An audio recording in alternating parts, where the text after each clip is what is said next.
बच्चों, आज की इस वीडियो में हम बात करेंगे कक्षा 9 विज्ञान अध्याय 14 प्राकृतिक संपदा। आज इसके अभ्यास के सभी प्रश्नों के उत्तर देने का प्रयास किया हूँ। तो पहले क्वेश्चन पर चलते हैं। प्रश्न संख्या 1 है, जीवन जीने के लिए वायुमंडल क्यों आवश्यक है? तो देखिए, जीवन जीने के लिए वायुमंडल जो है वो अनेक कारकों से आवश्यक है, जिसमें से कुछ मैं आपको बता रहा हूँ। जैसे कि आप सभी को पता ही होगा कि जीवन जीने के लिए ऑक्सीजन की आवश्यकता बहुत ज़रूरी होती है। तो ऑक्सीजन से श्वसन, जलन और दहन के लिए ज़रूरी होता है सभी जीवों के लिए। और पौधे में जो प्रकाश संश्लेषण प्रक्रिया होती है, जिसमें कि उनको एक CO2 कार्बन डाइऑक्साइड गैसों की जरूरी होती है, वो भी वायुमंडल से ही प्राप्त होती है। और वायुमंडल में स्थित ओजोन परत, वायुमंडल में स्थित ओजोन परत जो होती है वो हानिकारक अल्ट्रा वायलेट किरणों से, यानी इसको हिंदी में बात कहें तो पराबैंगनी किरणें होती है, से हमारी रक्षा करती है। जो ये परत होती है, इन पर तो किरणों को अवशोषित कर लेती है, यानी कि सोख लेती है और पृथ्वी की सतह तक पहुँचते तक रोक लेती है। तो इससे हमारी सुरक्षा होती है। अगर यदि ये प्रकाश पृथ्वी पर पहुँच जाए तो कैंसर होती है इसके प्रकाश से, तो इससे हमारी ये रक्षा करती है। अब देखते हैं, नेक्स्ट है, इसमें से O2, CO2 और N2 यानी कि oxygen, carbon dioxide, nitrogen gas पाई जाती है, जो कि विभिन्न जीवों के लिए आवश्यक होती है। और एक बात मोस्ट ये बात रही है, वायुमंडल जो होती है दिन के तापमान और रात के समय में तापमान जो होती है उसको अचानक से बढ़ने या घटने में रोकता है, उसको नॉर्मल करता है, सामान्य रखता है हर समय। इससे वायुमंडल हमारे लिए बहुत आवश्यक है। तो इस प्रकार हमारा जो पहला क्वेश्चन था समाप्त हुआ।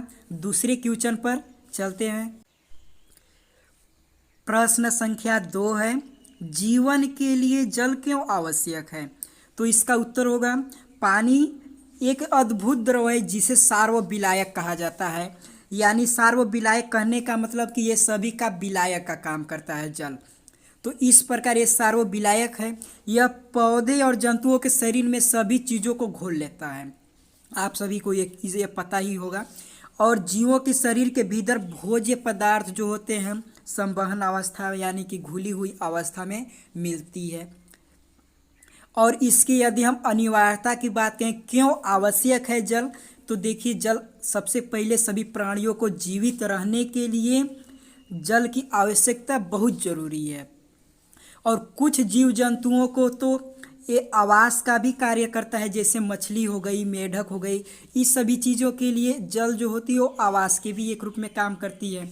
और जो हमारे शरीर के सभी कोशिकीय प्रक्रियाएं होती हैं वो भी जलीय माध्यम में होती है। और पौधे की सिंचाई के लिए भी हमारे लिए जल बहुत आवश्यक होता है, जिससे कि हमारा बीजों का अंकुरण संभव हो पाता है। तो इस प्रकार जल का हमारा बहुत सारे ज़रूरियाँ होती हैं। और यदि हम बात करें पानी का उपयोग कहाँ कहाँ किया जाता है, तो जैसे हम लोग पीने में करते हैं, नहाने में, कपड़ा साफ करने में, सफाई में, मछली संवर्धन में, दवाई बनाने में, जैसे अनेक कार्यों में पानी का उपयोग होता है। जैसे यदि जलीय जीव की बात कहें तो मेढक हो गई, मछली हो गई आदि में जल में घुली हुई ऑक्सीजन द्वारा ये श्वसन प्रक्रियाएँ भी संपन्न करती हैं, जिससे वे उनका जीवन संपन्न होता है। तो इस प्रकार हमारा दूसरा क्वेश्चन भी समाप्त हुआ। अगली क्वेश्चन पर चलते हैं। प्रश्न संख्या 3 है, जीवित प्राणी मृदा पर कैसे निर्भर है? क्या जल में रहने वाले जीव संपदा के रूप में मृदा से पूरी तरह से स्वतंत्र हैं? तो चलिए जान लेते हैं सबसे पहले मृदा क्या होती है। तो देखिए, मृदा क्या होती है, मृदा में अनेक मिले होते हैं, जैसे खनिज, ह्यूमस, जल, वायु मिले होते हैं, जो कि पृथ्वी के ऊपरी सतह पर पाए जाते हैं, जिसको भूपर्पटी भी बोला जाता है। तो मृदा हो गई। तो मृदा में सबसे पहले जानते हैं खनिजों का मिश्रण होता है, जिसमें खनिज हो गया, ह्यूमस हो गया, जल, वायु होते हैं। पौधे अपना जो भोजन बनाते हैं इन्हीं पोषक तत्वों की सहायता से अपना जो भोजन बनाते हैं वो पौधे बना पाते हैं। और इसमें देख लेते हैं शाकाहारी जीव जो होते हैं पौधे पर निर्भर होते हैं। आप सभी को पता ही होगा शाकाहारी वे जीव होते हैं जो पेड़ पौधे पर निर्भर होते हैं। और देख लेते हैं मांसाहारी। मांसाहारी वे जीव जो दूसरे जीवों पर निर्भर होते हैं। और वो जीव कौन से होंगे? वो शाकाहारी वाले जीवों पर निर्भर होते हैं। तो इस प्रकार शाकाहारी और मांसाहारी जीव भी मृदा पर निर्भर होते हैं।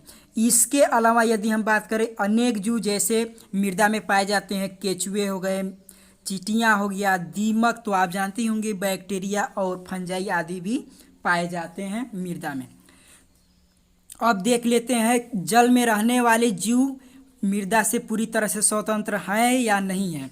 तो एक लाइन में कहें तो ये पूरी तरह से स्वतंत्र नहीं है, क्योंकि देखिए वे भी मृदा पर निर्भर होते हैं। जीव जलीय जीव भी होते हैं, वो भी मृदा पर निर्भर होते हैं। जैसे सूक्ष्म जीव, बैक्टीरिया, जीवाणु, फंजाई इस तरह से होते हैं जो कि समुद्र के निचले सतह पर पाए जाते हैं। ये सड़े गले जीवों कार्बनिक पदार्थों के विघटन से कार्बनिक पदार्थों को खनिज में बदल देते हैं।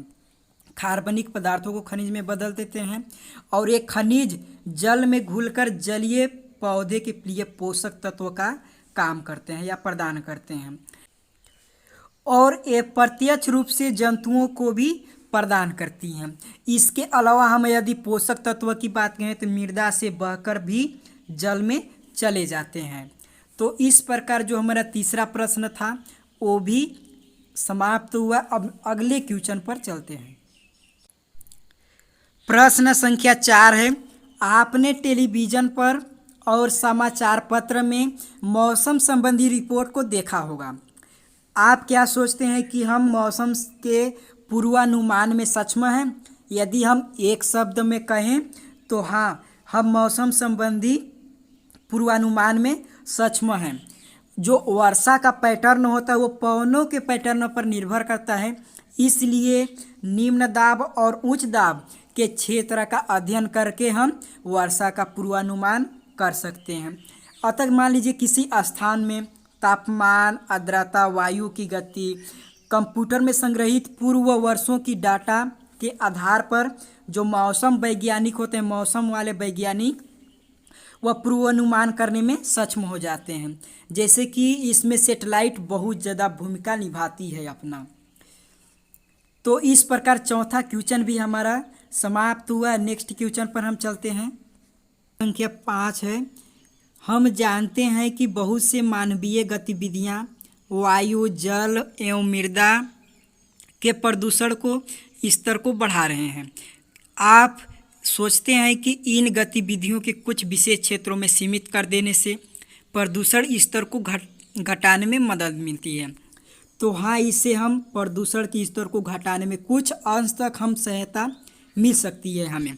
इसमें मृदा प्रदूषण को तो हम थोड़ा बहुत कम कर सकते हैं, लेकिन जल प्रदूषण और वायु प्रदूषण को नियंत्रित करना अत्यंत कठिन होता है। जैसे वायु प्रदूषण की बात कहें तो वायु प्रदूषण से हमारी जो अम्लीय वर्षा होती है, अम्लीय वर्षा हो जाती है। और वैश्विक उष्मीकरण, ग्रीन हाउस प्रभाव जिसको हम लोग बोलते हैं, वे वायु प्रदूषण के कारण ही होता है। और ओजोन परत पर छिद्र होती है जो कि हमको अल्ट्रा वायलेट किरणों से रक्षा करती है, जिसको हिंदी में कहें तो पराबैंगनी किरणों से हमें रक्षा करती है। तो ये हमें वायु प्रदूषण से ही होती है। और ये जो होती है वो सभी प्रभाव पर्यावरण के व्यापक रूप से डालते हैं। इसी कारण हमारी जो नदियाँ होती हैं, इस प्रकार जो नदियाँ होती हैं, हमारा दूषित जल नदियाँ जलाशयों, समुद्रों में दूर दूर तक बहकर चली जाती हैं, जिसमें भौम जल यानी कि जो नीचे पाया जाता है, भूमि को जो जल नीचे पाया जाता है उसे भौम जल कहते हैं। जैसे नालों हो गया, उद्योगों के कचरे, कृषि में प्रयुक्त होने वाली कीटनाशकों, उर्वरक द्वारा बड़े क्षेत्रों को प्रभावित करती हैं। तो ये हमारी मृदा प्रदूषण कम किया जा सकता है और वायु प्रदूषण और जल प्रदूषण को अत्यंत कठिन होता है इसको नियंत्रित करना। तो इस प्रकार हम कुछ प्रदूषण को कम कर सकते हैं। तो अगले क्वेश्चन पर चलते हैं।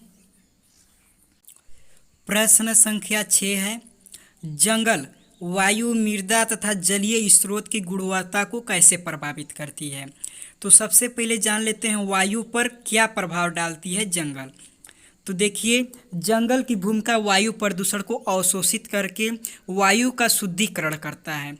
यानी कि जो हम ऑक्सीजन लेते हैं वो जंगल जो होते हैं वायु प्रदूषण को अवशोषित कर लेती है और हमें शुद्ध वायु हमें प्राप्त करती है। दूसरी है कार्बन डाइऑक्साइड और ऑक्सीजन का समुचित अनुपात में बनाए रखने में सहायता करता है, जो कि प्रकाश संश्लेषण द्वारा होता है पौधे की। और ये वाष्पोत्सर्जन क्रिया द्वारा बादल निर्माण तथा आसपास के परिवेश का तापमान कम करता है। अब देख लेते हैं मिट्टी और मृदा में किस प्रकार ये प्रभाव डालती है। तो देख लेते हैं सबसे पहले पौधे की जो जड़ें होती हैं मिट्टी को मजबूती से जकड़े रहते हैं, फलतः मृदा अपरदन को नियंत्रित किया जा सकता है। जो मिट्टी होती है, जो पौधे होते हैं, उनका जड़ होता है वो मिट्टी को बांधे रखता है, जिससे कि हमारा जो मिट्टी अपरदन होने की क्रिया को नियंत्रित करता है। और जो मिट्टी की गुणवत्ता होती है पौधे और जंतुओं के मृत अवशेषों के विघटन द्वारा ह्यूमस के निर्माण से अच्छी होती है। और मृदा के ऊपर वनस्पति होने के कारण मिट्टी के अंदर जल रिसाव अच्छी तरह से होता है, यानी जल सोखने की अच्छी तरह से होता है, जिसमें भौल जल में स्तर में वृद्धि होती है। भौम जल यानी कि जो पृथ्वी के नीचे पाने वाले जल है, जो पृथ्वी भूमि के नीचे जल जो पाया जाता है उसे भौम जल कहते हैं। और भूमि का खिसकना नियंत्रित होता है, जिसको हम लोग बोलते हैं भूस्खलन, लैंड स्लाइड। उसको खिसकने में खिसकने का नियंत्रित करने में सहायता करता है। अब देख लेते हैं जो जंगल होती है वो जल पर किस प्रकार प्रभाव डालती है।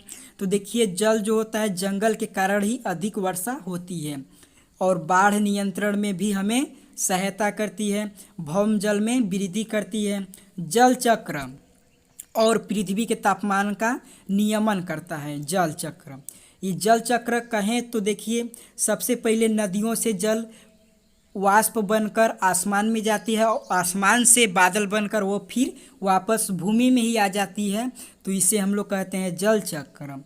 तो इस प्रकार जो हमारा क्वेश्चन नंबर 6 था इस प्रकार समाप्त हुआ और साथ ही साथ अध्याय 14 का पूरी एक्सरसाइज का प्रश्न भी समाप्त हुआ। मुझे आशा है कि आप लोगों को ये वीडियो ज़रूर पसंद आई होगी। तो मिलते हैं नेक्स्ट वीडियो में। धन्यवाद।